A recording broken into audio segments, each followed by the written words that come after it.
Please welcome Senator Chris Murphy to the Daily Show. Senator Murphy, it must feel at some point like you are, going up against an immovable force. It must feel at some point like you're engaging in a conversation that seems to go around and around in circles. But it seems like in and around this time, there is some movement, there are some Republicans who have said, you know what, maybe there is something we should be doing, even if it is not the perfect solution. Let's jump straight into that and talk about what you've seen in terms of a bipartisan move to change what gun safety should be in America. Well, Trevor, thanks for having me on. And it does feel often like deja vu repeating itself. 10 years I've been at this.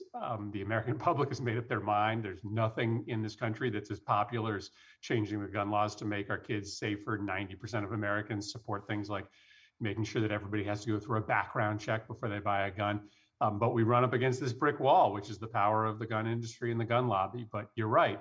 It does feel different this time. I just got off the phone, off a Zoom call with about 10 or 12 Republicans and Democrats that are trying to pass something that will save lives, not do everything, but try to break this log jam. And I think it's because of the very unique cataclysmic nature of this last mass shooting, but also because over the last 10 years, we've built an anti-gun violence movement that is powerful, that has just as many members and just as much money as the NRA and the gun lobby has, and that has started to have an impact. So I don't know whether this is going to succeed. I've been, Charlie Brown kicking a football that gets pulled out from under me over and over again enough times to know that maybe this won't turn out differently. But I owe it to the families in Texas, the families in my state, in Sandy Hook, to give it a try.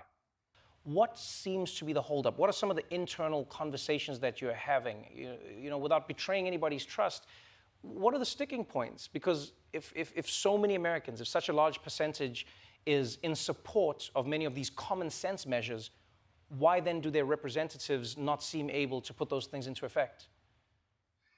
Well, right now, this is a problem only inside the Republican Party. Every single Democrat in the Senate would support things like expanded background checks. And the reason that it's a problem in the Republican Party is that to win a Republican primary today, a lot of my colleagues think that you need the endorsement of the gun lobby, not just because of the money that comes from groups like the NRA, but because associating yourself with the gun industry has become kind of a proxy for a broader set of conservative values. And so we've got to solve that problem for Republicans. We've got to find another way for them to demonstrate how conservative they are without having to do the bidding of an industry that is supported by only 10% of their constituents. But that's starting to change because now a lot of Republicans are starting to see that if they vote for things, like restrictions on assault weapons, they actually will be rewarded by larger numbers of their constituents than ever before that support these things. So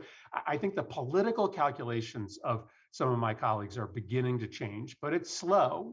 For decades, they were told you can never, ever beat the gun lobby in an election. That's not true anymore, but it takes a little while for that lesson to be learned.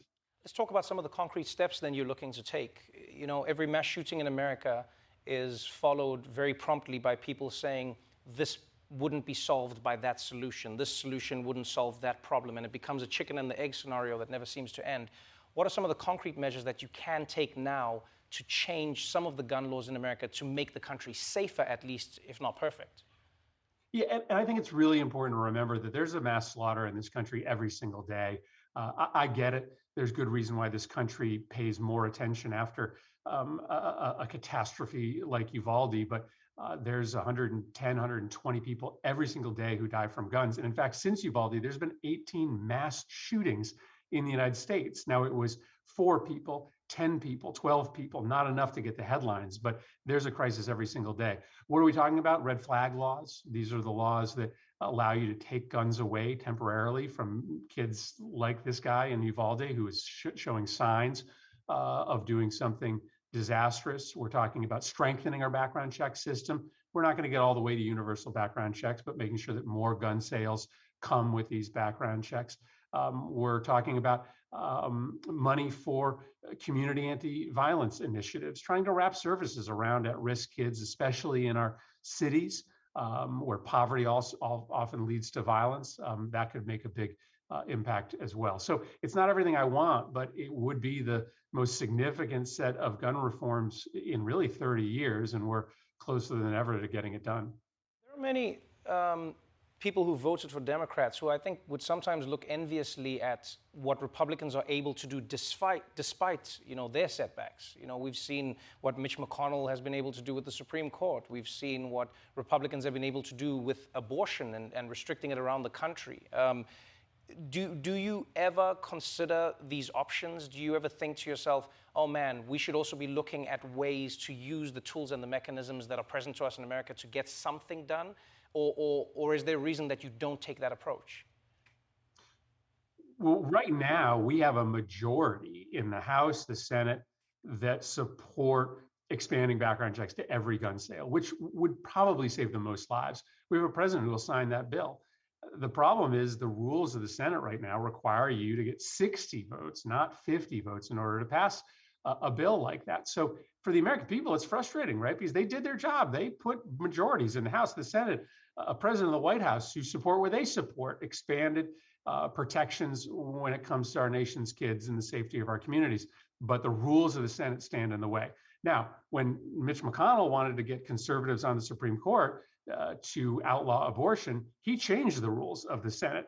But right now, we are a few votes shy in the Democratic caucus of changing the rules now that we're in charge. So yes, I don't think we should deliberately adopt the policies of Mitch McConnell, but I do think that when we have power, when the voters have given us power, we should listen to them and do what the majority of Americans want us to do. Well, I'm sure most Americans would hope, in fact all, that you're not Charlie Brown this time, the ball doesn't get taken away and something actually gets done. Thank you so much for taking the time to join us, and we hope to see you again. Thanks.